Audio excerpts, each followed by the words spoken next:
Okay, so you're thinking about hiring a visual component library developer. Hmm. It's a pretty specialized role, right? But listen, building a standout website or app, these developers are like your secret weapon. They're the architects behind those reusable UI elements, buttons, forms, you name it. That can really speed up development and make your brand shine. Yeah, and what's so powerful about that is that they don't just code, they create like a system, a visual language that Yeah. makes everything consistent and scalable. I like that, a visual language. That's a cool way to put it. And to help us kind of navigate this world, we've got theperfectdeveloper.com. They're the gurus when it comes to finding the best developers. In fact, they've put together this fantastic guide on visual component library developers, and we're going to dive deep into it today. Want to get a head start on finding your perfect developer? Head over to theperfectdeveloper.com and try their 5 questions tool. It's like a matchmaking service for developers. Now let's break down what these developers actually do. So the guide defines them as specialists in building reusable components, such as buttons, forms modals, navigation elements, and other UI elements. But it's more than just building blocks. It's about creating like a cohesive design system.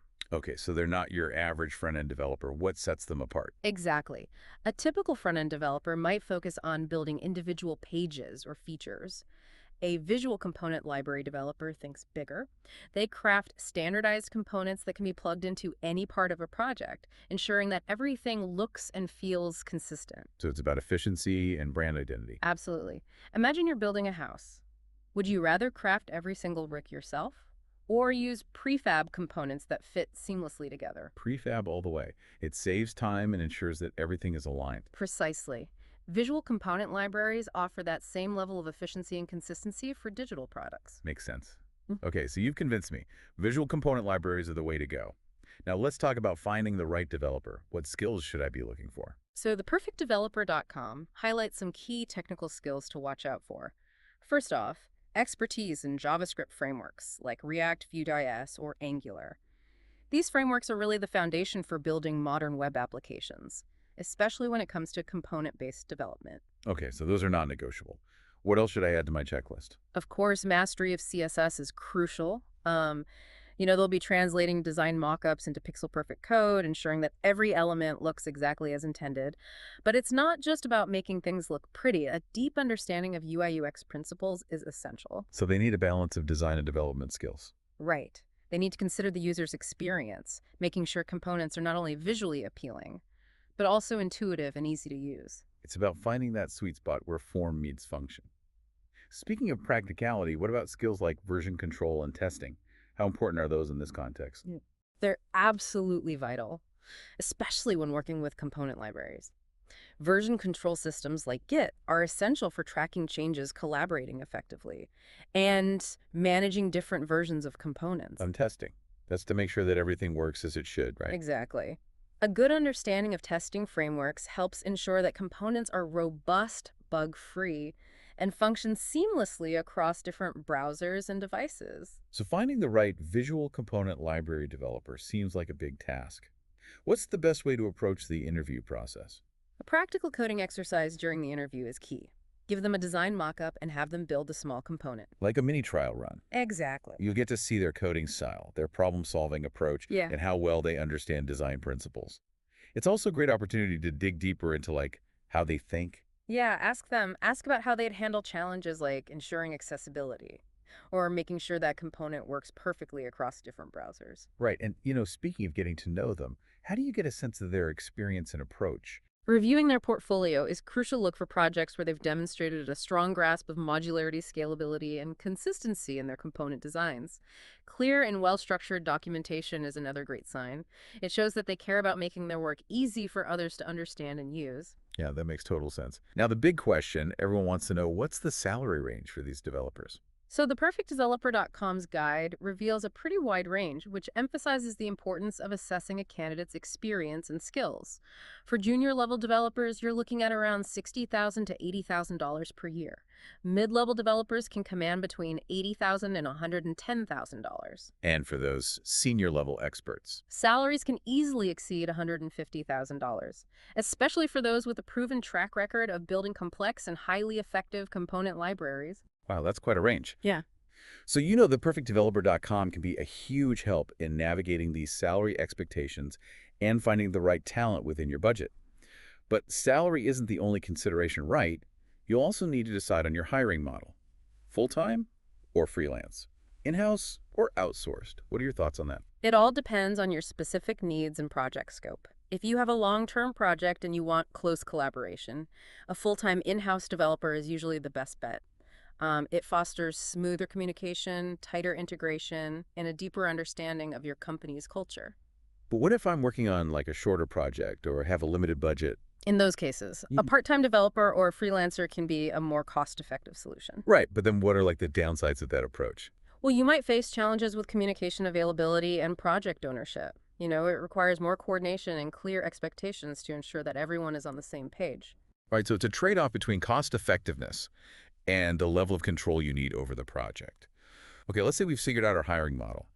Where do we actually find these developers? So theperfectdeveloper.com recommends exploring multiple avenues. Start with major job boards like LinkedIn, Indeed, and Glassdoor. Freelance platforms like Upwork and TopTal are excellent resources for finding talent globally. Yeah, those are good ones.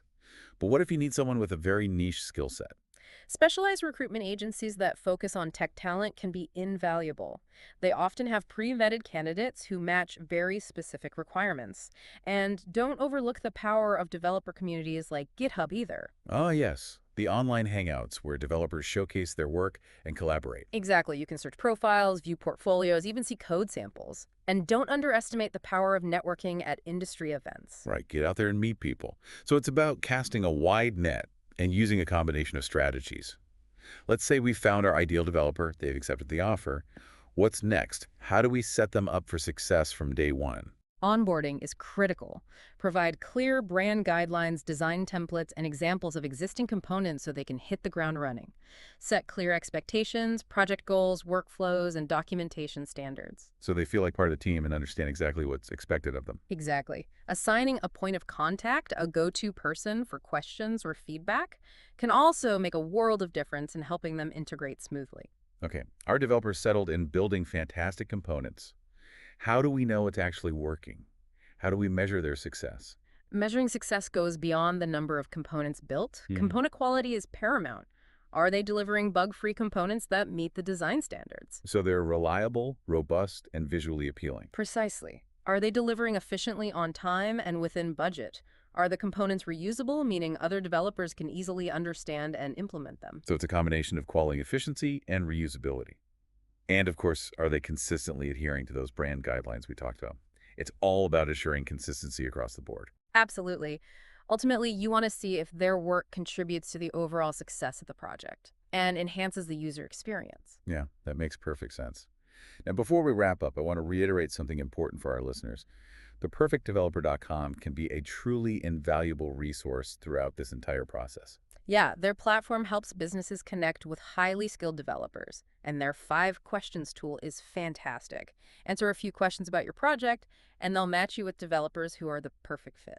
So if you're ready to find your ideal visual component library developer, head over to theperfectdeveloper.com and try the 5 questions now. It's a great way to streamline your search and find the perfect match for your needs. It's fascinating to consider like the future of this role. Right, as digital experiences become more and more complex, what's next for these developers? Well, we might see like a greater emphasis on AI-powered tools to help automate parts of component creation. Oh, like AI suggesting design tweaks or generating code snippets? Yeah. That could be a game changer. Exactly. And with the focus on inclusive design, these developers will need to be even more attuned to accessibility guidelines, ensuring that their components work for everyone regardless of ability. Creating a more inclusive digital world. I love that. It's exciting to think about the positive impact they can have.